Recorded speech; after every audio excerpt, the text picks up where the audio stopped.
Bueno, en esta clase lo que vamos a ver es clonado de ADN y estrategias de clonado.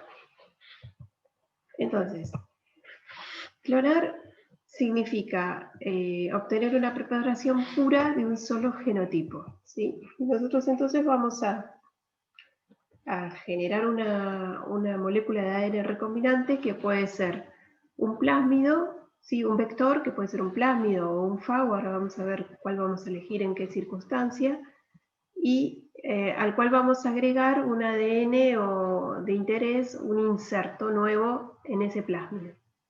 Eso va a constituir una molécula de ADN recombinante, a la cual nosotros después vamos a llevar a una bacteria a través de una transformación, como hicieron ustedes en el trabajo práctico número 2, y de ahí vamos a obtener una colonia que va a constituirse en un clon, ¿sí? Porque en esa colonia todas las bacterias van a tener múltiples copias de nuestra molécula de ADN recombinante. Y lo que hicimos fue multiplicarla, clonarla.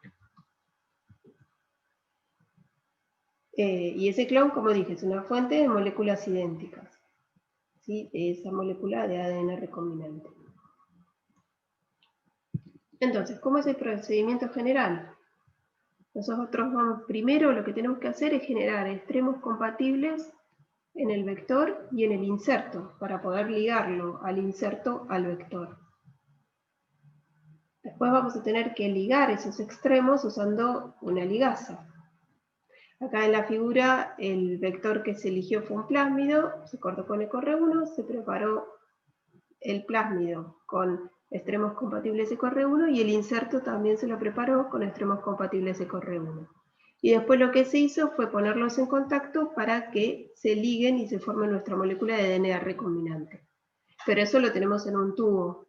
Entonces lo que después tenemos que hacer es introducir esa molécula de ADN recombinante generada en células huésped que pueden ser bacterias. Y después lo que tengo que hacer una vez que llevé el plásmido a la bacteria, dejo que crezcan y después tengo que seleccionar las bacterias que, ¿sí? Que tengan nuestro clon recombinante, que sean nuestro clon recombinante. Entonces tengo que seleccionar aquellas colonias que tienen nuestro plásmido. Una vez que lo tengo seleccionado, ya lo puedo cultivar y crecer y purificar y obtener mucha cantidad de nuestro ADN recombinante para seguir trabajando con él. Entonces vamos a ver paso a paso cómo hacemos la clonación. Lo primero que tenemos que hacer es, bueno, preparar el inserto y el vector. Entonces, primero, ¿cuál va a ser la fuente de ADN para el inserto? Y eso puede ser o ADN genómico o ARN mensajero. El ARN mensajero lo que tengo que hacer, no lo puedo clonar como ARN, entonces lo que tengo que hacer es con una enzima transcriptasa reversa pasarlo a ADN copia. Recuerden que el ADN copia es una copia del mensajero, o sea, solo las regiones codificantes. El ADN genómico lo puedo clonar directamente, el problema es, bueno, que son fragmentos grandes, más si yo quiero incluir todo un gen, voy a incluir exones e intrones, o puedo incluir también secuencias regulatorias, ¿sí? Entonces, casi siempre yo voy a clonar ADN genómico, bueno, para estudiar regiones que regulan expresión, ¿sí? Y ADN copia cuando esté interesada en la proteína que es codificada por ese mensajero. Entonces ya elegimos nuestra fuente de inserto, nuestro vector. Para el vector podemos elegir plásmidos, y acuerden que los plásmidos tienen un gen de selección, en este caso un gen de resistencia a ampicilina en este vector, un ORI, un origen de replicación, y un sitio de clonado múltiple, donde están todas las secuencias para distintos sitios para cortes con enzimas de restricción, que son únicos y que cortan una sola vez en toda la molécula plasmídica. También puedo elegir fagos, y para los fagos recuerden que solo lo que necesito son los extremos, ¿sí? El brazo izquierdo y el brazo derecho, que tienen sitios que los obtengo digiriendo el ADN del fago lambda con EcoR1, me libera estos fragmentos y que son los que voy a necesitar para clonar nuestro gen de interés. Y lo que voy a eliminar son todos los genes de la lisogenia. ¿Qué vector voy a elegir? Casi siempre en los laboratorios de biología molecular el vector más usado es el vector plasmídico, el plásmido. Y es porque es un vector que es fácil de trabajar con él, se pueden clonar fragmentos de hasta 15 kilobases, pero hasta pueden intentar clonar fragmentos más grandes, aunque es más difícil. Los fagos se usan para hacer bibliotecas o para clonar fragmentos grandes. Después en la clase de bibliotecas vamos a ver cómo se utilizan los fagos. Los cósmidos para fragmentos más grandes, recuerden el cósmido es un híbrido entre plásmidos y fagos, es un ADN circular pero que tiene los sitios COS del fago y me sirve para clonar fragmentos más grandes de 45 kilobases. En general, cuando falla la clonación en un plásmido, se pasa a cósmido. Y por último, los cromosomas artificiales de levaduras, los YACs, son para fragmentos mucho más grandes.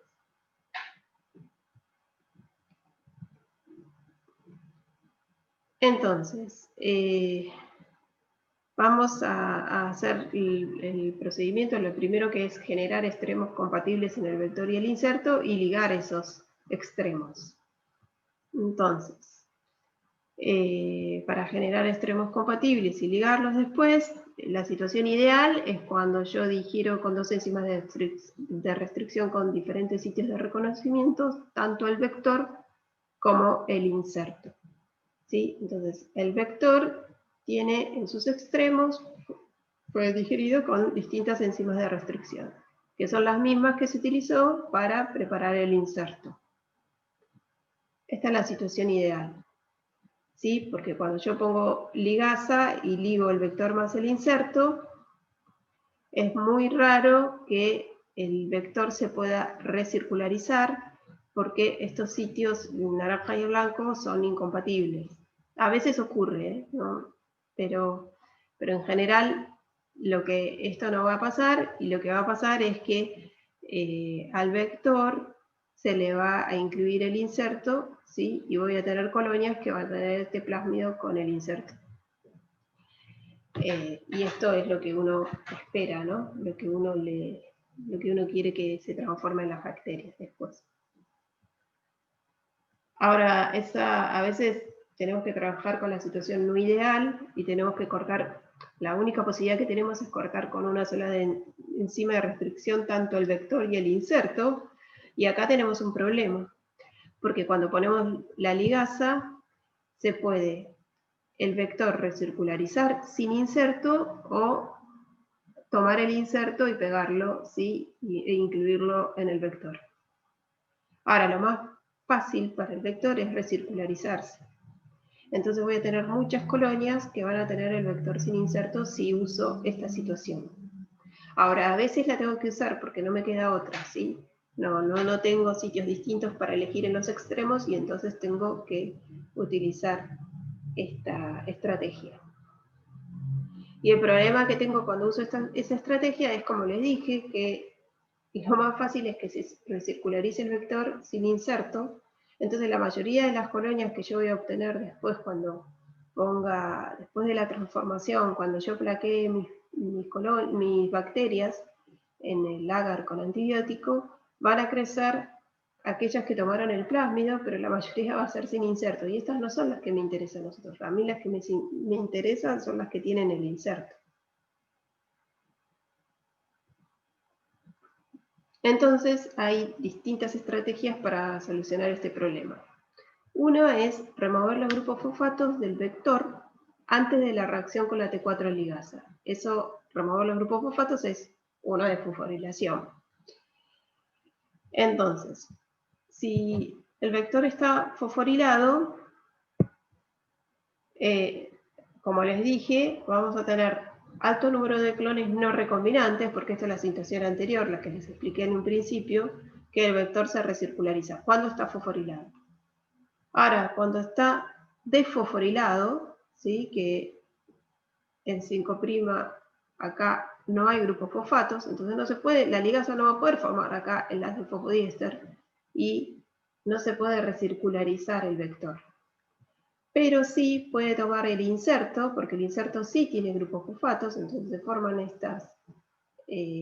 estos enlaces fosfodiéster, y después cuando entra la bacteria termina de ligar, de corregir estos extremos y de pegarlo. Ante esta situación, ¿sí?, de vector desfosforilado, hay bajo número de clones no recombinantes, o sea, la mayoría de los clones que yo voy a ver, aunque puedo tener algunos de vector solo, pero son los menos, la mayoría van a ser de vector más inserto.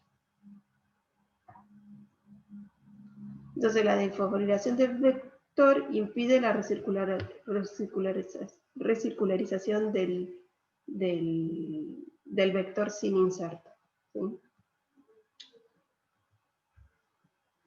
Entonces, ya tenemos generamos los extremos compatibles en el vector, ligamos los extremos del vector más inserto, entonces ahora lo vamos a introducir después de la ligación, lo vamos a introducir al huésped, ¿sí?, a la bacteria. Y para ello, si yo uso fagos, es muy fácil, ya les dije, se ponen en contacto los fagos con las bacterias y las infectan. Y si uso plásmidos, tengo que usar algún método para transformar, para hacer la transformación bacteriana. Y esos pueden ser electroporación, es introducir ADN aplicando un campo eléctrico, ¿sí? Lo que tengo es un vaso de precipitado con las bacterias, con el ADN, y lo que hago es introducir un campo eléctrico y que se produzcan poros las bacterias y esos plásmidos penetren. Entren a la bacteria. La eficiencia es más o menos de 10 a la 8, 10 a la 10 transformantes por microgramo de ADN usado. La desventaja es que si te mueren, tenés alta mortalidad de bacterias usando la electroporación, ¿sí? Es un método muy estresante para la bacteria. Entonces es importante tener las bacterias que estén creciendo bien, ¿sí?, que no sea un cultivo viejo ni muy nuevo, sino que esté en la fase exponencial de crecimiento. Y el otro método es el método químico o shock térmico, que es el que vieron ustedes en la práctica, en el trabajo práctico número 2, que tiene una buena eficiencia y las bacterias, o sea, la ventaja que tiene es que las bacterias soportan mejor este método que la electroporación. Para transformar, recuerden que tienen que preparar a las bacterias, esto es lo que hicieron en el práctico 2, o sea, preparan primero bacterias competentes con cloruro de calcio, ¿sí?, que permeabiliza la pared de las bacterias, entonces el plásmido puede entrar, ¿sí? Y para hacerlos entrar al plasmio a la bacteria, lo que hacemos es un shock térmico, las pasamos de hielo, las ponemos en hielo a 0 grados y las pasamos a 42 grados y rápidamente a 0 grados. Ese es el shock térmico. Y después, ya transformada la bacteria, la hacemos recuperar a 37 grados y después 1 hora más o menos, y después las plaqueamos en una cápsula que tenga agar más el antibiótico. Y entonces las bacterias que hayan tomado el plásmido van a crecer y van a formar los clones o colonias. Lo que es muy importante es elegir la cepa bacteriana a transformar, porque ¿sí?, hay veces que nosotros nos cuesta clonar y tenemos que usar cepas de Escherichia coli con alta eficiencia de transformación. Son más caras, pero se las puede utilizar, sobre todo cuando yo tengo que ligar, supónganse, 2 insertos en un mismo plásmido, ¿sí? Eso serían una ligación de 3 puntos, ¿sí?, porque tenemos 2 insertos y un plásmido. Se puede hacer eso, es más difícil, pero necesitamos bacterias con alta eficiencia de transformación. A veces también necesitamos que las cepas que usemos sean metilasas negativas. Recuerdan que yo les había comentado en la clase de enzimas que hay unas enzimas que metilan los sitios de restricción, y si yo uso una cepa de Escherichia coli que es metilasa positiva y me metila ciertos sitios de restricción, después yo cuando aísle el ADN plasmídico y lo quiera cortar, no lo voy a poder cortar, ¿sí? Entonces voy a tener un problema. Entonces lo mejor es usar cepas metilasa negativa, que los sitios de restricción no estén metilados y yo después pueda cortar para identificar nuestro plásmido.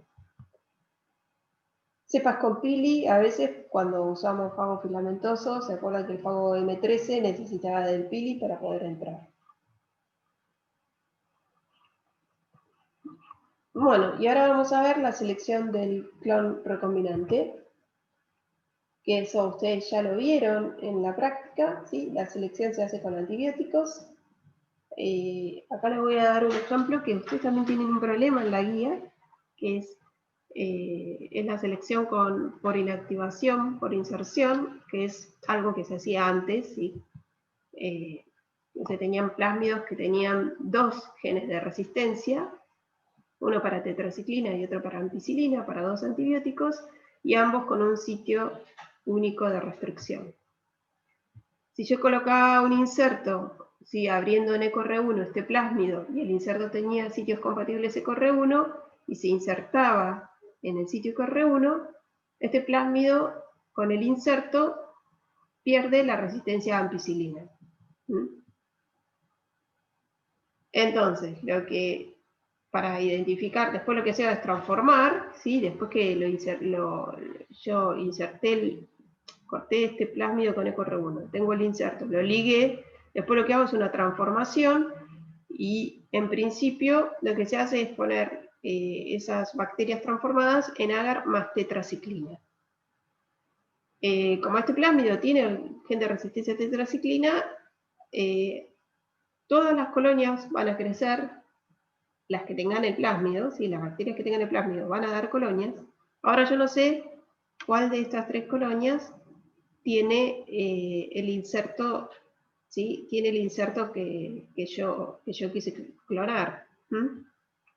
Entonces después lo que hago es, una vez que crecí, y supónganse que me crecieron 3 colonias, para saber cuál tiene el inserto, lo que hago es una réplica en papel de filtro, ¿sí? Tomo una réplica en papel de filtro, lo coloco sobre el agar, y me llevo esas colonias a otra placa, me apoyo en otra placa, que ahora tiene ampicilina. Y lo que hice de esa manera con el papel de filtro es llevarme parte de las colonias y colocarla en el agar con ampicilina.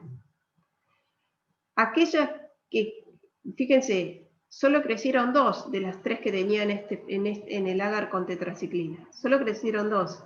Esas 2 no tienen ni inserto, porque las que tienen el inserto perdieron la resistencia. Entonces, la tercera, esta, es la que tenía el clon recombinante.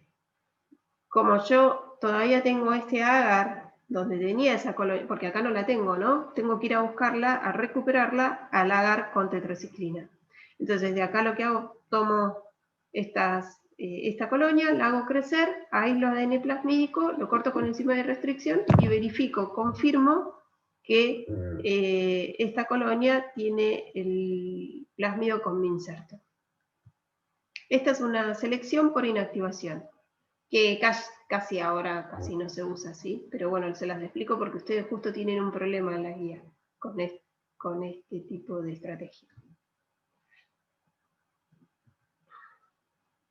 La otra forma de seleccionar es la selección por alfa complementación, y para eso lo que tengo que usar es un plásmido que tiene origen de replicación, tiene gen de resistencia, y lo que tiene es un sitio de clonado múltiple que fue colocado en la secuencia del gen LAC-Z, ¿sí? Porque tiene clonado, este plásmido tiene clonado el promotor de LAC-Z más los primeros 146, o sea, los nucleótidos que codifican para los primeros 146 aminoácidos de una enzima que se llama beta-galactosidasa. Y lo que hicieron, se tomaron el trabajo de que en esas secuencias codificantes insertar todos estos sitios de restricción, pero sin modificar el marco de lectura de la beta-galactosidasa. Tiene todos esos sitios y codifica todavía, igual codifica para los 146 primeros aminoácidos de la beta-galactosidasa. Entonces, por un lado, yo necesito este vector, en el cual voy a tratar de clonar utilizando este sitio de clonado múltiple. ¿Qué quiere decir? Que cuando yo ligue y introduzca un fragmento en este plásmido, lo que voy a estar haciendo es interrumpiendo la secuencia codificante de la beta-galactosidasa, ¿sí? del gen de LAC-Z. El gen se llama LAC-Z y la proteína que codifica se llama beta-galactosidasa. Este gen lo vimos cuando vimos el operón LAC, cuando vimos regulación génica. Entonces, por un lado necesito este plásmido, y fíjense que acá tenemos solo los primeros 146 aminoácidos de la beta-galactosidasa, nos falta el resto. Y el resto, ¿quién lo va a aportar? Lo va a aportar el huésped. La bacteria que yo voy a usar tiene que ser una bacteria que tenga clonada la porción carboxiterminal de la beta-galactosidasa. Es una cepa especial. Entonces, si yo tengo este plásmido solo, lo introduzco a la bacteria, sin inserto, nada, solo, transformo este plásmido entero a la bacteria especial, lo que ocurre es que el plásmido me provee de la primera porción de la enzima, los primeros 146 aminoácidos, y la porción carboxiterminal te la provee la bacteria. Ambas proteínas se fusionan, se asocian y dan un producto activo, que en presencia de Excal, tomando Excal como sustrato, lo hidrolizan dando un compuesto insoluble azul. El Excal es amarillo y cuando está presente la beta-galactosidasa se hidroliza y da un compuesto insoluble azul. Entonces las bacterias que tienen el plásmido y que son este huésped especial, que provee la porción carboxiterminal, cuando entra ese plásmido y yo lo pongo en presencia de Excal, voy a ver la bacteria azul. Ahora, ¿qué pasa cuando vamos a ir para atrás, perdón, cuando yo introduzco un fragmento usando este sitio de restricción? Lo que estoy haciendo es interrumpiendo la secuencia, el marco de lectura del gen LAC-Z. Entonces, cuando yo crezca, o sea, si hice la ligación, aquellas bacterias que tomaron el plásmido con el inserto no van a poder tornarse azules porque ya le falta la primera porción de las 146 aminoácidos, ¿sí? Entonces, le falta esa porción, entonces no pueden dar el compuesto completo de la beta-galactosidasa. Y las colonias son blancas, las que vemos. Ahora, cuando no entra el inserto, las colonias son azules, porque el vector da los primeros 146 aminoácidos y el huésped da la porción carboxiterminal, se asocian y dan, en presencia de Excal y de un inductor IPTG, tenemos las colonias azules. Ahora bien, lo que no se pueden olvidar, ¿sí? O sea, las colonias blancas es el vector más inserto y las colonias azules es el vector sin inserto. Lo que no nos podemos olvidar es el antibiótico, ¿sí? Porque yo le mostré que, a ver, fíjense que el vector tiene el gen de resistencia a la ampicilina. ¿Y por qué no nos podemos olvidar? Porque si ustedes no colocan antibiótico, todas las bacterias que no están transformadas también me van a dar colonias blancas. ¿Sí? Entonces no voy a saber cuáles son las colonias que tienen el vector más inserto o las bacterias que no fueron transformadas, pero en ausencia del antibiótico van a dar colonias, ¿sí? Entonces voy a tener un lío ahí. Entonces, para eliminar las bacterias sin transformar, yo tengo que usar el antibiótico, ¿sí? Porque cuando pongo el antibiótico, solamente van a sobrevivir las bacterias que tomaron el plásmido ya sea con inserto o sin inserto. Y después la diferencia de color me va a decir si tienen inserto o no. Esta es la selección por alfa complementación. A ver, hay veces que van a encontrar plásmidos que tienen clonado todo el gen de la beta-galactosídase, entero. Entonces no es alfa complementación, sino directamente el plásmido. No necesita podés usarlo en otro huésped, ¿sí? Y lo que vas a tener es,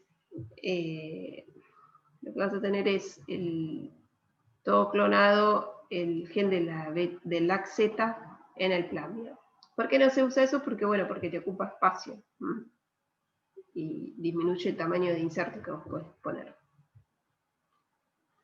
Otra forma de seleccionar clones recombinantes ya la vimos, es ya usando sondas de ADN radioactivo. Nosotros lo vimos con colonias, ¿sí? ¿Se acuerdan? Cuando vimos hibridización, vimos cómo seleccionar colonias con una sonda, que ahora la sonda va a corresponder al inserto, y entonces hacíamos una copia de las colonias en nitrocelulosa, las lisábamos las bacterias, desnaturalizábamos el ADN, colocábamos la sonda a la temperatura de hibridización adecuada y lo que íbamos a ver son marcas radioactivas. Bueno, en este caso, en la figura es lo mismo, pero en lugar de usar colonias, lo que se hace ahora es con placas, ¿sí? Entonces lo que se buscan son ver qué placa tiene un inserto determinado, ¿sí? Para aislar la placa y el fago, y aislar el fago que tiene tu inserto, ¿sí? Y poder seguir trabajando con él. Pero bueno, entonces esta es otra forma de seleccionar, ¿sí? Usando una sonda. Cuando hacemos estos experimentos nunca nos tenemos que olvidar de los controles, ¿sí? Y hay controles en distintos niveles. Supónganse, a ver, los controles son caros, lo que pasa es que si uno usa los controles a lo largo de los experimentos, cuanto más controles usa, y si algo le falla, sabe qué es lo que le falló. Entonces por eso son importantes. Lo que pasa es que, bueno, hay que gastar más plata porque hay que gastar plata en controles, ¿sí? Entonces, algunos los podemos obviar, pero si ustedes quieren ser muy estrictos, tendrán que usar, por ejemplo, si van a desfosforilar, que eso lo van a hacer con una fosfatasa, ¿sí? Van a eliminar los grupos fosfatos del vector, un 5' para que no se recircularice. Lo que voy a hacer es tener un vector digerido y desfosforilado y hacer la ligación sin incluir el inserto, ¿sí? O sea, ponerlo, la T4 ligasa, la ADN ligasa, ponerla en contacto con ese vector que está abierto, con los fosfatos 5' y transformar. Si yo hago eso y anduvo bien la desfosforilación, yo en esa placa de transformación que viene desde este tubo, ¿qué pasa? No tendría que haber colonias, ¿sí? O muy poquitas, pero si anduvo bien la fosfatasa y se eliminaron los fosfatos, no debería haber colonias. Otro control que puedo hacer, y esto está bueno, porque si ustedes usan una fosfatasa que es vieja, que no saben si anda, está bueno incluir este control. Otro control que podrían usar es el control de la ligasa, ¿sí? Entonces lo que hacen es hacer la ligación más tonta, más fácil, que es tomar un vector, abrirlo con una sola enzima, que los extremos sean compatibles, que estén fosforilados esos extremos, y ligarlo con una ligasa y transformar. Y acá sí tienen que haber colonias. Si la ligasa anduvo bien, tienen que haber colonias. Estos controles, les repito, los pueden usar cuando ustedes están usando una ligasa que es muy vieja, que no saben si actúa bien, o si usan una fosfatasa también muy vieja, no están seguros si va a andar bien. Entonces es tan bueno usar estos controles. ¿Por qué? Porque si les falla todo el experimento, supongan ustedes que hacen todo el experimento y no les crece colonia, y no saben qué es lo que pudo haber fallado. Pudo haber fallado la competente, pudo haber fallado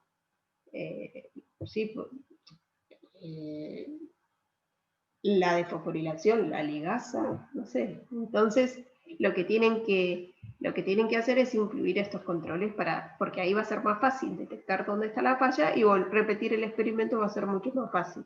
Si le falló la desfosforilación, cambian de fosfatasa, si le falló la ligasa, cambian de ligasa y siguen el experimento. Ahora, algo que no les... un control del cual no pueden, que no pueden eludir, ¿sí? Cuando hacen una transformación, es el control positivo de la transformación. ¿Y cuál es ese control positivo? Es transformar bacterias competentes con el plásmido sin digerir. En realidad esto es lo que se hace en el trabajo práctico número 2, ¿sí? Se transforma bacterias con un plásmido. Ustedes no hacen un corte con enzima de restricción, preparan un inserto, lo ligan, no, sino directamente con un plásmido que lo transforman a bacterias. Esa es la transformación más fácil. Y si todo va bien, ahí deben crecer colonias, ¿sí?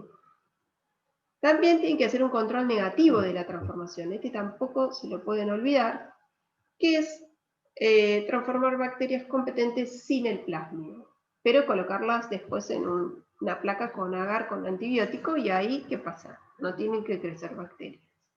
Si crecen bacterias, en este control negativo, tienen un problema, o falló el antibiótico, lo pusieron cuando estaba todavía el agar muy caliente y lo desnaturalizaron, o tienen, qué sé yo, bacterias competentes con un plásmido, ¿sí? Está contaminado con un plásmido y entonces le crecieron las bacterias de esas.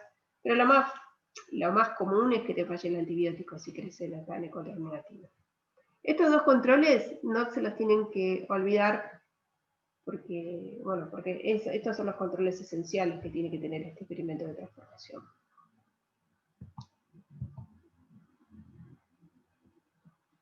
Entonces, ahora, siempre luego de seleccionar un clon, o sea, ustedes ven un clon, una colonia, lo que tienen que hacer es cultivar el clon, ¿sí? O sea, ustedes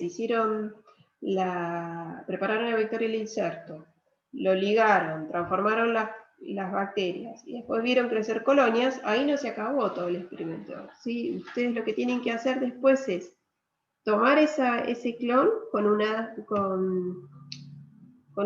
ANSA, ustedes toman parte de ese clon y lo cultivan en 5 mililitros de medio de cultivo ahora líquido, no sólido. Y después lo que tienen que hacer es aislar el plásmido recombinante. Esto es lo que se llama mini prep, mini preparación, y es el trabajo práctico número 3. Una vez que aislaron el plásmido recombinante, lo tienen que analizar, a ver si es el plásmido con el inserto. Y para analizarlo lo que hacen es hacer diferentes cortes con enzimas de restricción, y como ustedes saben, el tamaño del vector, el tamaño del inserto, saben qué sitios de restricción hay, utilizan distintos cortes con distintas enzimas, lo corren en un gel de agarosa, hacen una electroforesis, y ven si las bandas son del tamaño que ustedes esperaban, y de esa manera verifican y confirman que esa colonia, ese clon que creció en el medio con antibiótico que ustedes seleccionaron, tiene en realidad el plásmido más el inserto. Y eso lo tienen que hacer siempre. Así usen alfa complementación o la sonda radiactiva o selección directamente con antibióticos, siempre tienen que cultivar el clon independientemente, aislar el plásmido y después analizarlo. Ahí ya confirmaron la presencia de el plásmido en las bacterias, en ese clon. Y ahí sí ya pueden hacer un cultivo de mayor volumen, lo que se llama una maxi prep. En lugar de hacer 5 mililitros, pueden preparar 500 mililitros. Entonces, las hacen crecer esas bacterias en un medio con antibiótico, crecen esas bacterias, aíslan plásmido, pero ahora aíslan muchísima más cantidad y ya tienen mucha cantidad de su plásmido con el inserto y lo pueden usar para lo que ustedes quieren posteriormente, ¿sí? Que puede ser, qué sé yo, llevarlo a células eucariotas, estudiar la proteína que codifica el inserto ese que ustedes clonaron, pueden hacer muchas cosas. Sí, acá está. Entonces, justamente es esto, cantidad suficiente. Luego de la clonación yo tengo cantidad suficiente de ADN para aislar un nuevo gen a partir de clones, secuenciarlo, producir proteínas en bacterias, células eucariotas, generar mutaciones de ese plásmido, expresarlo en sistemas eucariotas para estudiar la funcionalidad de la proteína, qué le pasa cuando le cambias un aminoácido, cuando inducís una mutación. Clonar genes para luego construir vectores para terapia génica, que después los vamos a ver en una clase cuando veamos terapia génica. Clonar genes para construir animales transgénicos, animales knockout, y dejamos puntos suspensivos porque cualquier proyecto de investigación con ADN siempre incluye un primer paso de clonación en bacterias. ¿Sí? Porque, ¿para qué me sirve? Primero, para producir nuestro ADN recombinante, y segundo, y también importante, para generar mucha cantidad de ese clon para poder seguir trabajando. Bueno, acá tienen la bibliografía que utilicé para esta clase. Y bueno, dejamos acá y la próxima clase va a ser la clase de bibliotecas.